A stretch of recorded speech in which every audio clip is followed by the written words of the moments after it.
छोटे से शब्दों में आप सुने, बेटा का मतलब क्या होता है? बेटा का मतलब होता है जो सारा कार्य में बंटवारा करने के लिए चाहता हो। जमीन का बंटवारा, भाई भाई से बंटवारा, थोड़ा सा जमीन के लिए बात बढ़ जाता है, बात वहां तक पहुंच जाता है कि शत्रु बन जाता है भाई भाई में। अरे एक गर्भ से निकले गए एक फूल के बच्चे हो, तो शत्रु बन जाते हो, ये शर्म नहीं आता? बेटा का मतलब होता बंटवारा करना। एक ऐसा समय आता है भाई बहनों मित्रों कि बाप को, माँ को, जिसको माता और पिता कहते हैं, इस माँ और पिता को भी हम बंटवारा कर देते हैं कि आप भाई 6 महीना तुम रखोगे तो 6 महीना हम रखेंगे, तुम नहीं रखोगे तो हम भी नहीं रखेंगे। मैं ठिका दे करके रखा हूँ क्या? अब बताओ, जिसने जन्म दिया है आपको, हमको, संसार में जिसके लिए तुम आए हो, जिसने तुझे जन्म दिया, जिसके पालन पोषण से तू आज इतना बड़ा शरीर तेरा हुआ, और उसी को तुम कहते बंटवारा करना। मैं खिलाऊंगा 6 महीना, मैं खिलाऊंगी 6 महीने, तुम नहीं खिलाओगे तो हम भी नहीं खिलाएंगे। ये कहाँ का संस्कृति है, ये कहाँ का विचार है जो हम लोग बदल नहीं बना मित्रों। मैं हमेशा कहा करता हूँ, बंटवारा यदि करना ही हो तो दूसरों का बंटवारा करना धन दौलत का नहीं, बंटवारा करना ही हो तो सुनो, तुम्हारे घर में किसी भी प्रकार का कलह हो, कटुता हो, कलेश हो, उसे मिल बांट करके बंटवारा करो, अर्थात खत्म करो। बंटवारा का मतलब होता है खत्म हो जाना, शून्य हो जाना। बंटवारा गलत चीजों का करो, अच्छी चीजों का मत करो। माता पिता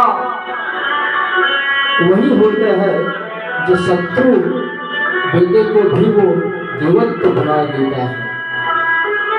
कहा गया है माता शत्रु पिता वही।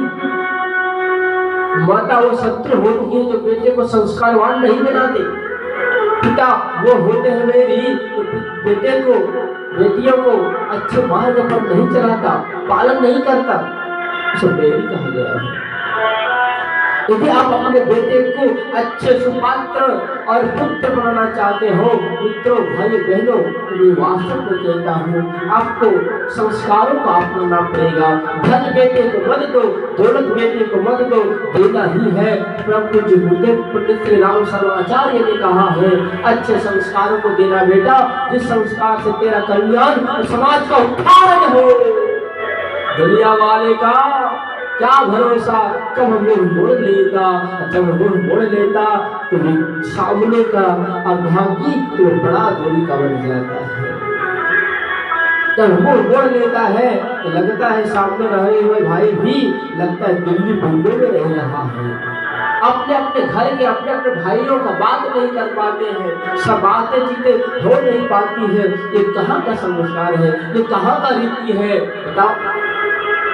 बंटवारा यदि करना हो, दूसरों का करना, गलत चीजों का करना, उसको शून्य करना हो, बंटवारा माँ बाप का नहीं, भाई भाई में नहीं, जगह में नहीं होना चाहिए। तो इस तरह का बंटवारा यदि हो रहा हो मित्रों, तो समझो तेरा घर स्वर्ग में नरक बन रहा है। जिस माता ने जिस पिता ने जन्म दिया, 9 महीने अपने गर्भ में रखा, उसी माता और पिता को आज तुम वृद्धाश्रम भेज रहे हो, तो शर्म नहीं आता? कहा गया तुम जितना भी सत्कर्म कर लो, जितना भी तुम भगवत कथा सुन लो, पूजा कर लो, पाठ कर लो, तीर्थ कर लो, माता पिता आपके साथ नहीं है, आप उनके बातों को नहीं मानते, तो ये सारा सत्कर्म, सारा पुण्य, विवेकानंद ने कहा है, सारा पुण्य, सारा तीर्थ बेकार हो जाता है बेटा। वो जब वो धरती पर जन्म लेता है बेटा, अपना जन्म पूर्व जन्म में उसका सारा पुण्य, सारा पाप में बदल जाता है, वो पुण्य बर्बाद हो जाता है। इसीलिए भाई प्रेम मित्रों, सम्मान चाहते हो, घर में स्वर्ग बनाना चाहते हो, तो माता पिता को अपने साथ रखना।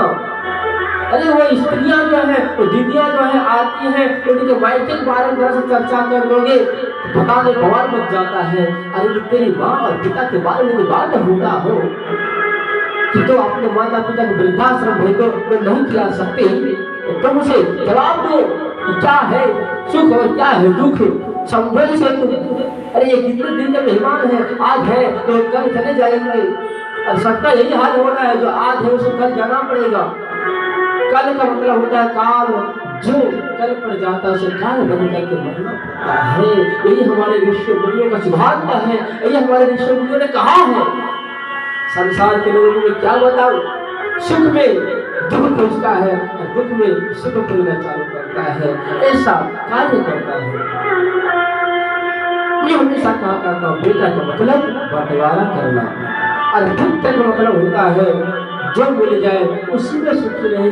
बेटी मतलब वो होते हैं जो अच्छा कार्य करते हुए भी सम्मान की ओर रहे, इसे बेटी कहा जाता है। इसलिए मैं हमेशा कहा करता हूँ, बेटा को पुत्र बनाने का प्रयास करो, धन देने का प्रयास करोगे तो वही धन तेरा वृद्धाश्रम का एक कारण बनेगा, दूसरा कुछ नहीं हो सकता। वृद्धाश्रम जाना चाहते हो, बेटे को धन खूब दो, खूब पढ़ाओ, संस्कार को भूल जाओ। अगर बेटे को वृद्धाश्रम तुमको नहीं भिजवाना है, तुम नहीं जाना चाहते हो, बच्चों को पढ़ाई के साथ साथ क्या देना पड़ेगा? बोलो बोलो ना भैया जोर से। संस्कार, बिना संस्कार के बेटा नहीं बन सकता है पुत्र। बेटा बेटा जन्म होकर के आता है और बनता है पुत्र, या अपुत्र बेटे को नहीं बना पाए हो तो तेरा जिंदगी सार्थक नहीं है। पुत्र बना दिए हो, अच्छे संस्कार तुमने दे दिया हो, तो मैं जीवन के साथ में कह सकता हूँ